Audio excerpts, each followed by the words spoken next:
முத்தமிழ் சாரலில் சந்திப்பு. முக்கண்ணாமலை பட்டியில் இன்று முக்கணியின் தித்திப்பு.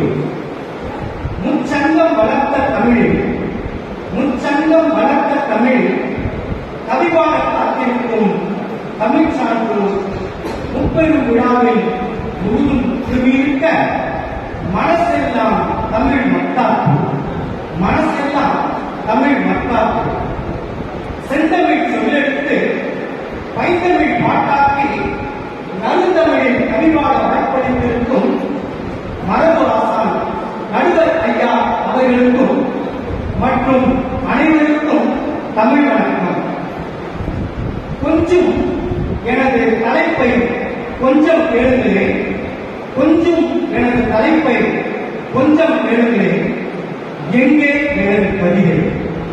எங்கே எனது கவிதை? இரவா தமிழிடம் இரவர் வாங்கிய சொற்களை கூட்டி இரவில் கவி ஒன்று எழுதினேன். காலையில் கண்விழித்து திகைத்தேன். கவிமழை பொழிந்த காகிதம்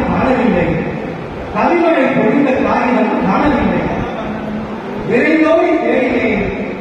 காலை கதிரவன் உலகில் பறவைகளின் பாட்டொலி, பனிமுட்டுக்களின் துணிமுகத்தில், புல்லாங்குழலின் தொலைவில், புள்ளின் நடனத்தில், சில்லென்ற காற்றை தேடினேன்.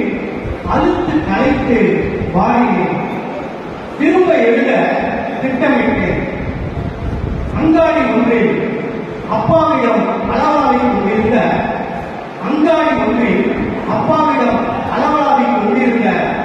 குழந்தையின்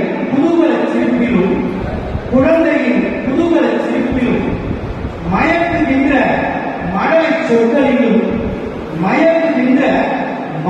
சொற்களிலும் களங்கமில்லா என் கவிதை கண் சிமிட்டிக் கொண்டிருந்ததை கண்டு உள்ளம்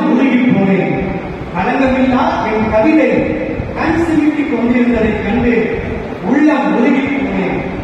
வாழ்க தமிழ், வளர்க தமிழ்.